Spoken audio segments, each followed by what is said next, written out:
राजस्थान की राजनीति में एक बड़ा उलटफेर हुआ है। राजस्थान सरकार के मंत्री सुरेंद्र पाल सिंह टीटी चुनाव हार चुके हैं। श्री करणपुर चुनाव में कांग्रेस प्रत्याशी रुपेंद्र पाल सिंह उर्फ रूबी कुन्नर चुनाव जीत चुके हैं।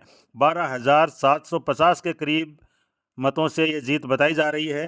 हालांकि जीत का फाइनल आंकड़ा आना अभी बाकी है। राजस्थान में भाजपा की सरकार, केंद्र में भाजपा की सरकार, भाजपा को पहले से आइडिया लग गया था कि उनके प्रत्याशी सुरेंद्र पाल सिंह टीटी चुनाव हार रहे हैं, लिहाजा उन्होंने चलते चुनाव में, हिंदुस्तान में ये पहला मामला था जिसमें चलते चुनाव में प्रत्याशी को उन्होंने मंत्री पद की शपथ दिलाई और सरकार ने पूरी ताकत लगाई अपने मंत्री को चुनाव जिताने में। लेकिन जनता की जिद के आगे गुरमीत सिंह कुन्नर जो कांग्रेस प्रत्याशी थे और उनका निधन हो गया था, उनकी सहानुभूति के सामने भाजपा की एक चाल नहीं चली।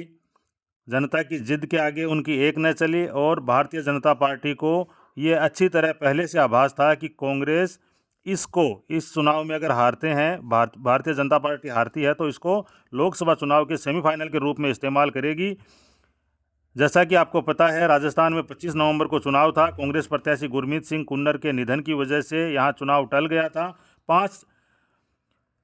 5 जनवरी को यहाँ मतदान हुआ और मतदान वाले दिन ही मंत्री जी को विभाग भी आवंटित किए गए, अच्छे खासे विभाग दिए गए और विभाग ऐसे दिए गए जिनका गंगानगर और करणपुर इलाके से अच्छा ताल्लुक था। तो इस चुनाव में प्रधानमंत्री, मुख्यमंत्री, सरकारी पावर और मंत्री पद सब पर गुरमीत सिंह कुन्नर की सहानुभूति भारी पड़ी।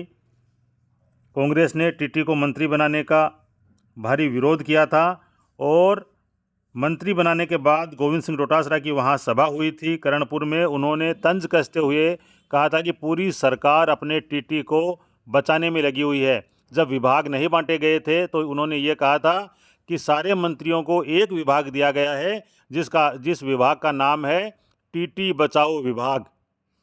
तो आज जब रिजल्ट आने से पहले ही डोटासरा ने तंज कसना शुरू कर दिया कि राजस्थान की पर्ची सरकार, इसको वो पर्ची सरकार के नाम से संबोधित कर रहे हैं। जिस तरीके से एक पर्ची वसुंधरा राजे के हाथ में राजनाथ सिंह ने दी और मुख्यमंत्री के नाम का अनाउंस हुआ, तो उसमें तंज कसते हुए, कटाक्ष करते हुए गोविंद सिंह डोटासरा अपनी सोशल मीडिया साइट्स पर लिखते हैं कि ये पर्ची सरकार सरकारी योजनाओं के नाम बदल रही थी और उधर करणपुर में जनता ने सरकार का मंत्री ही बदल दिया।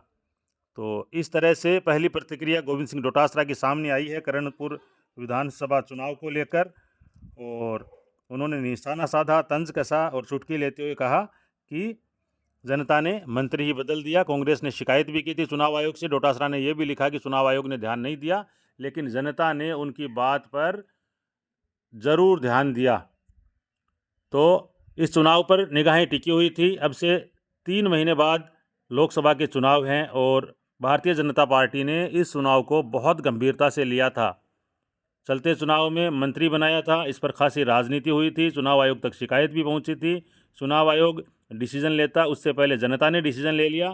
तो करणपुर विधानसभा चुनाव से कांग्रेस प्रत्याशी जीत गए हैं। ऐसे मामले बहुत कम देखने को मिलते हैं कि सत्तारूढ़ पार्टी का प्रत्याशी हारे, लेकिन यहाँ तो सत्तारूढ़ पार्टी का विधायक या प्रत्याशी कहेंगे, विधायक नहीं कह सकते, प्रत्याशी ही चुनाव हार गए। तो बोलता राजस्थान के इस बुलेटिन में इतना ही। आप देखते रहिए बोलता राजस्थान। हमारे साथ जुड़ने के लिए आपका बहुत बहुत धन्यवाद। इस जीत को, कांग्रेस की जीत को आप किस रूप में देखते हैं, ये आप हमारे साथ शेयर कर सकते हैं। एक बार फिर आप सबका हमारे साथ जुड़ने के लिए बहुत बहुत धन्यवाद। देखते रहिए बोलता राजस्थान। जो लोग चैनल पर नए हैं, चैनल को सब्सक्राइब करें, वीडियो को ज़्यादा से ज़्यादा शेयर करें। हमारे साथ जुड़ने के लिए आपका बहुत बहुत धन्यवाद।